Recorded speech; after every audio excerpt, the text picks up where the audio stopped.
With the end of the Nintendo Switch surely approaching, with it being in its 8th year, and the new platform hopefully on the horizon, I wanted to make a video to talk about how impressive its first-party software output has been. In my opinion, not only does the Switch have the best lineup compared to any Nintendo system, but I also don't think it's entirely that close either. Basically what I want to do in this video is compare the best offering for a particular series on the Switch to the best offering of that series on any previous system. Some examples being the 2D Marios, Pokemon games, Animal Crossing games, etc. I compiled a list of 30 different series from Nintendo's catalog. I'm going to go one by one and pick a winner between Switch or non-Switch and keep score.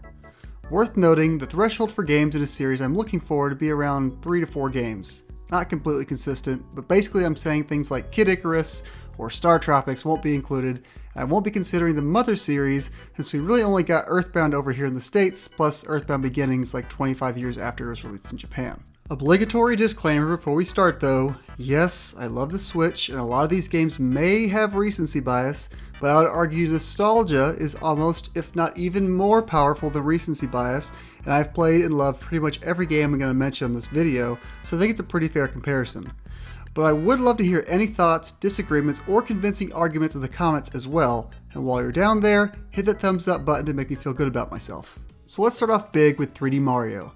Consistently some of my favorite games, I love all the 3D Marios. If I have to choose one to be a champion for the pre-Switch games, I probably have to put up Galaxy, although 64 would make sense as well. Either way though, Mario Odyssey gets the Switch its first point here because not only do I think it's the best 3D Mario, but the best Mario game altogether. Speaking of the Mario games, let's knock out the 2D Marios. As much as I enjoyed Mario Wonder, I don't think it quite lives up to the peak of the 2D games. Whether you pick Mario 3 or World, I think it does not really make a difference. But I'll say the best 2D Mario is Super Mario World. Keeping with platformers, let's talk Kirby. Kirby has tons of games and it kind of makes it hard for me to pick the best entry before the Switch, but I settled with the Super Nintendo classic, Kirby Superstar. That being said, however, I think the best Kirby game is its most recent platformer and its jump into 3D, Kirby in the Forgotten Land. From one cute Nintendo mascot to the next, up next is Yoshi, and I think the best Yoshi game is the first real game that Yoshi starred in, other than the puzzle games on the Nintendo that is, but I'm referring to Yoshi's Island, which apparently is also Super Mario World 2, but that's besides the point. Yoshi's Island is a great game and it easily gets the nod over the only Switch entry in the series, Crafted World. Finishing up the different platform series, let's talk Donkey Kong.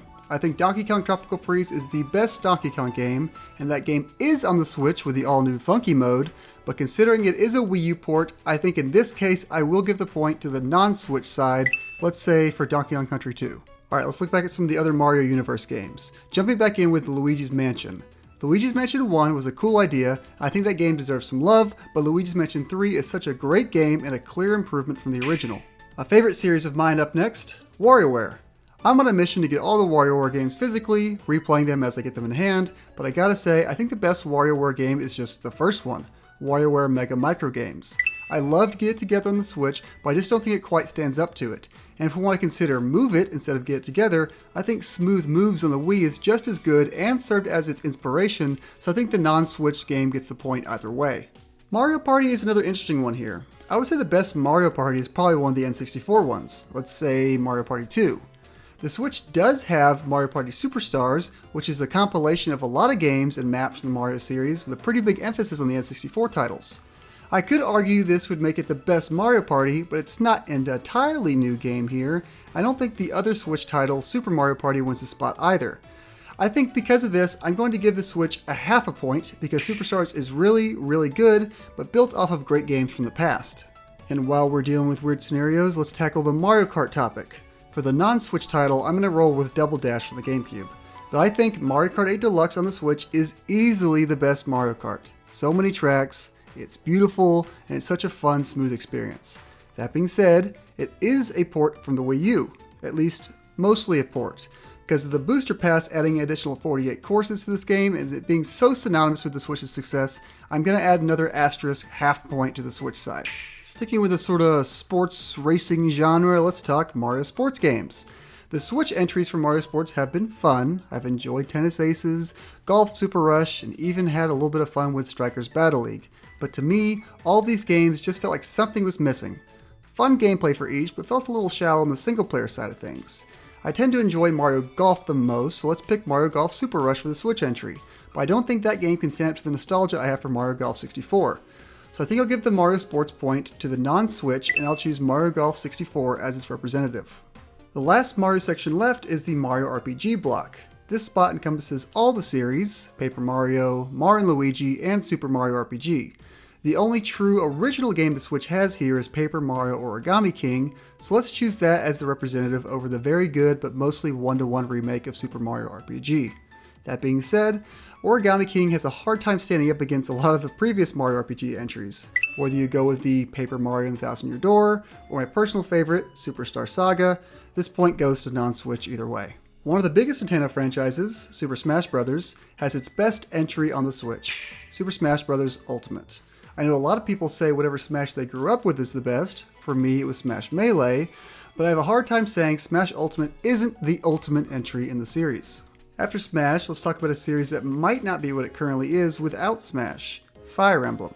For many in the West, myself included, Marth and Roy in Smash Melee was the first introduction to the series.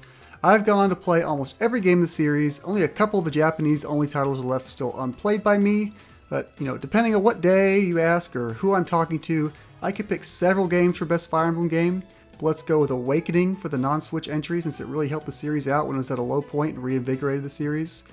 That being said, however, the point goes to the Switch because Fire Emblem Three Houses is quite literally my favorite game ever, and I don't think I could not give the point to it.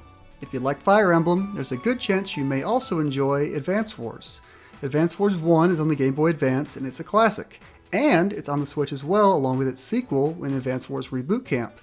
Now you would think that 1 plus 2 is greater than 1, but I think considering once again these games are pretty much just ports of the Game Boy Advance titles with a coat of paint, I have a tough time giving this point to the Switch, but since it is 2 games in 1, let's give a half point to the Switch again.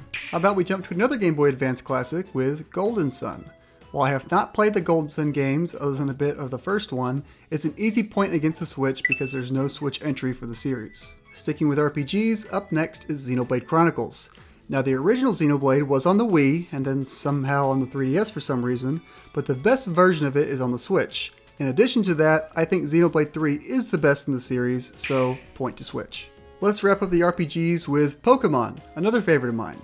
Now we all know Pokemon games on the Switch have had their fair share of issues and controversies, but I think the most widely accepted as being a solid entry is Pokemon Legends Arceus. And as much as I love that game though, for me it cannot touch the infinite nostalgia that Generation 3 Pokemon has on me. Pokemon Emerald gets this spot.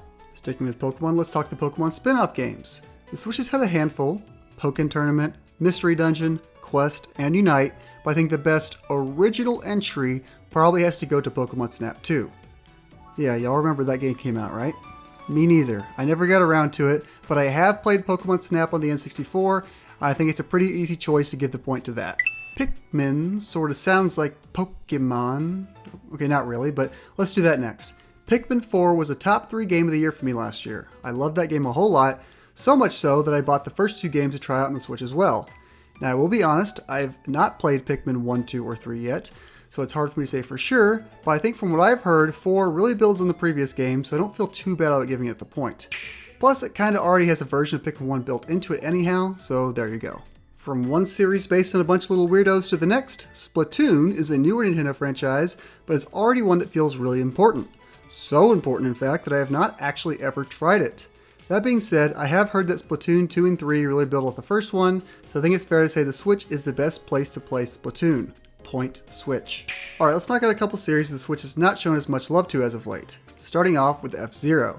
I'm going to say FZero GX is the best game in the series, and even though FZero 99 on the Switch is a really fun idea that's done very well, I can't in good conscience give the point over GX. Next up is Star Fox, a series that seems to have peaked in the 90s.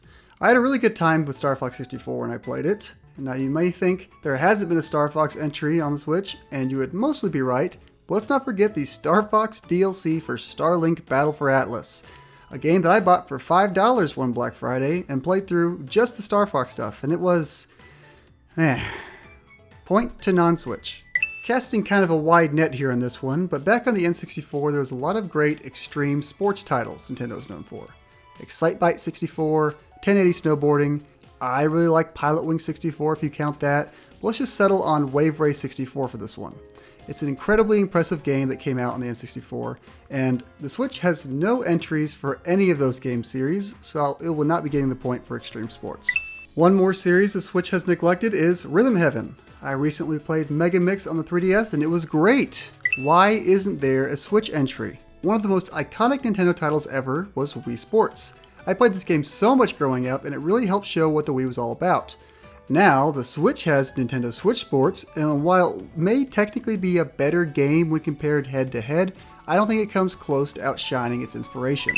Alright, that was a bit of a rough stretch there for the Switch. Let's throw it a bone with Animal Crossing New Horizons. While I have loved Animal Crossing ever since the GameCube, I would probably say New Leaf was the best entry prior to the Switch. New Horizons, though, is such a significant game, came at a point where it was basically played by everyone on the planet all at the same time, and it was the biggest thing in the gaming space there for a while.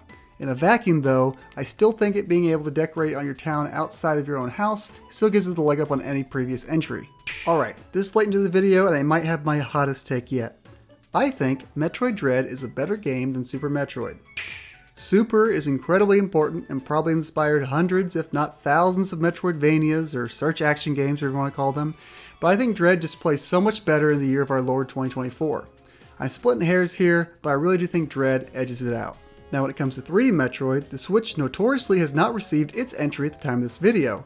Metroid Prime 4 is still a JPEG title card, but the Switch does have Metroid Prime 1 remastered.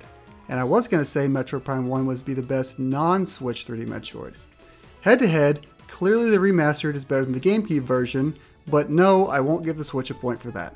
Last but not least is the Zelda games. First, let's talk the top-down 2D games where we have Link to the Past, one of the best, most important games ever made, against the Switch's only top-down Zelda, Link's Awakening Remaster. I'm sorry, Play-Doh Toy Link, easy W for Link to the Past. And the final category I have here is 3D Zeldas. I thought about being cheeky here and saying Breath of the Wild Wii U is the best non-Switch 3D Zelda, but after thinking about it, I think I'm going to go with Ocarina of Time. Pick your favorite though, they're all great games. However, I'm in the camp that Tears of the Kingdom is the best Zelda game ever made and one of the best video games ever made, period. So we end the list with a point for the Switch. So the final score ends up with Switch 12.5 and all other Nintendo platforms 16. Honestly, a pretty close race here, and just really shows, in my opinion, how strong the Switch's lineup is. So many great games for people to play, and when you throw in the NSO games in the mix, you can experience so much Nintendo's great games and great history here. Of the 30 categories we went over in this video, the winner of 26 categories is available on the Switch either natively or through NSO in some way. Nintendo Switch has games, and a lot of them are very, very good. Thanks for watching. I hope you enjoyed this video as much as I enjoyed making it. If you disagree and think the Switch titles aren't as good as I do, this is all in good fun. We all like what we like. I just think the Switch has been on fire with its output of great games. Let me know in the comments if you have any opinions of the choices I made today, and consider leaving a like in the video and subscribing if you want to see more videos in the future. Thanks again for watching, and see you next time.